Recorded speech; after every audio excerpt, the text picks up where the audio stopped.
All right, so what's going on with Pence, right? You can see that in the session. Now, we don't know what's on this piece of paper, but he's being handed something. You can see he's getting some type of coin and support. Again, a little something handoff going on there. Was that anything? I don't know. Maybe he just gets a little award. Tough to say. Let's go take a look at something else, though. I kick off today's show by taking a deep dive into the world of Vice President Mike Pence. The great investigative journalist Jane Mayer has a fascinating expose on Pence in the recent issue of the New Yorker magazine. The title of it is The Danger of President Mike Pence. Jane is one of the best journalists of our time, and she was one of the first reporters to crack open the CIA torture and extraordinary rendition program under Bush and Cheney. She has written a number of books. Her latest work has focused on investigating the Koch brothers and other shady right-wing or Republican financiers. Her most recent book is called Dark Money: The Hidden History of the Billionaires Behind the Rise of the Radical Right. Jane Mayer joins me now. Jane, welcome to Intercepted. Thank you so much for having me. What I really found extraordinary about your piece is this notion of Mike Pence not really as a principled conservative Christian, but as a real opportunist willing to set aside what he claimed were his bedrock principles in favor of whatever his kind of corporate paymasters or political expediency dictates he should do. Is that your sense? Yeah, and that was a surprise to me, too. I mean, I think everybody had thought of him as kind of defining social conservatism and evangelical Christianity. And in fact, what the reporting showed was that he's very ambitious. And he's made his deals when he needs to. And in fact, his whole career really has been nurtured, supported, and sponsored by huge right-wing corporate interests. And I hadn't realized that myself until I dug into it. There was a sense that Mike Pence was kind of this like shitty magic penny to buy the Christian right, sort of like calm with the idea of Trump being president. He definitely was. He was the bridge. He was the seal of good housekeeping that enabled the Christian right to come on board. And, you know, going to your first question about the surprise of how ambitious he was and how willing he was to cut deals when he needed to, I mean, it shouldn't have been a surprise because the biggest deal and the biggest sort of Faustian bargain that he's made was getting on the ticket with Donald Trump, who, of course, defines everything that Christian evangelicals say that they dislike, you know. His willingness to make that deal should have tipped everybody off.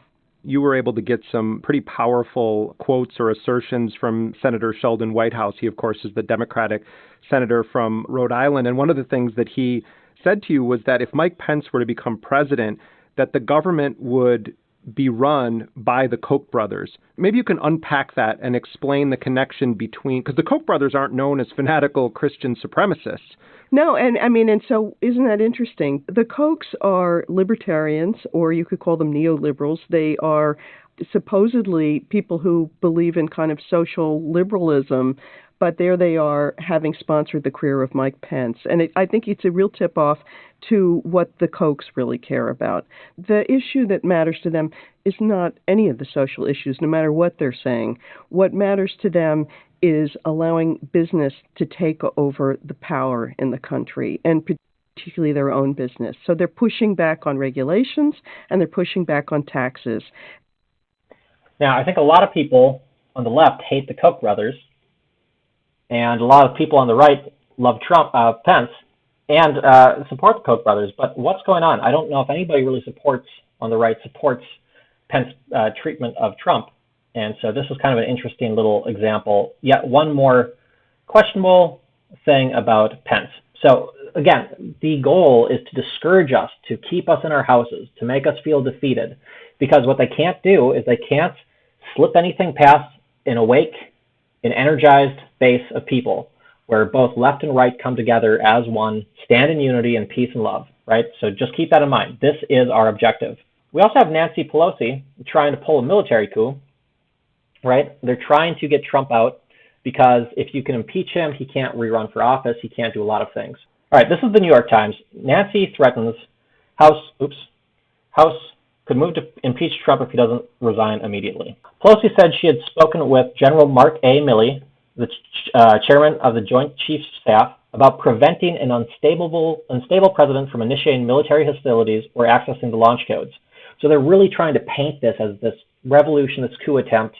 What said, so these military guys, again, that's what I was just reading, confirmed that they had spoken in question about her regarding the process of nuclear command authority. Now, this is the Speaker of the House, you know? Why are they trying to, they have the congressional power. They don't have the executive branch power. Mr. Trump, they noted, is still the commander-in-chief, and unless he is removed, the military is bound to follow his lawful orders. While the military can refuse to carry out orders they view as illegal, they cannot proactively remove the president from the chain of command. That would be a military coup. Do you understand that the context of this is they're saying, no, Nancy, we can't and we will not do a coup. That's what they're saying. They're saying to remove Trump, which is what she had asked them to do, to remove his ability to do the launch codes. That would be a military coup, and they flatly rejected that.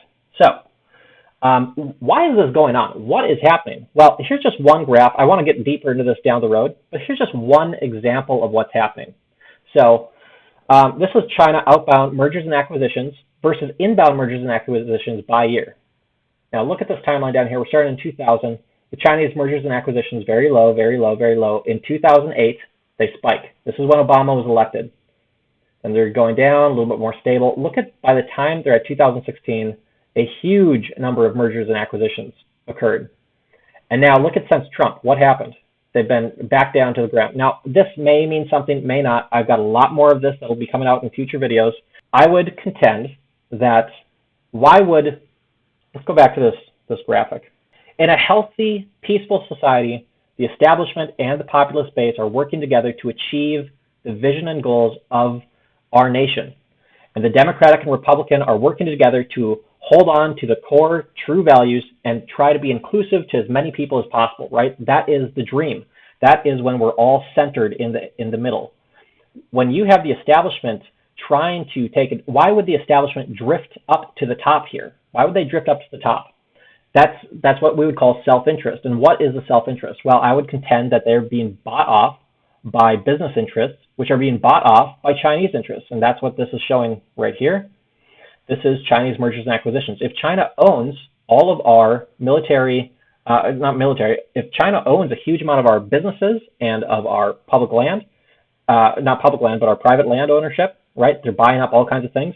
Then China has a huge vested interest in what happens with our political system. And I think that's what you're starting to see. This does not feel like an American political system serving the people, not when you have Black Lives Matter and Trumpians all coming out in support, essentially unified voice, saying something is wrong with our system. Now, we're all complaining about different parts of that system, and that's why we need to talk together and get on the same page. But we're all coming out and saying something is wrong with the system. And yet they continue to manipulate and deceive us. All right, so let's just do a little fun little video. You know, someone very profoundly once said many years ago that if fascism ever comes to America, it'll come in the name of liberalism. And what is fascism? Fascism is private ownership, private enterprise, but total government control and regulation. Well, isn't this the liberal philosophy? The conservative, so-called, is the one that says less government, get off my back, get out of my pocket, and let me have more control of my own destiny. Now, he's talking about this left-right spectrum here. I would argue that is not necessarily the case. I think it's this top-down spectrum is where fascism comes into play. That's the real danger. So don't be deceived by, again, this could have very well been a lie. I don't know. I don't know what to believe other than this idea that it's Democrats versus Republicans is not true. It is right now the establishment versus the populists. The establishment has abdicated its duty to provide strategic implementation of the populist's will, right? Instead, or the vision that the population wants. Instead, they are taking their own vision for themselves and really tearing the country apart.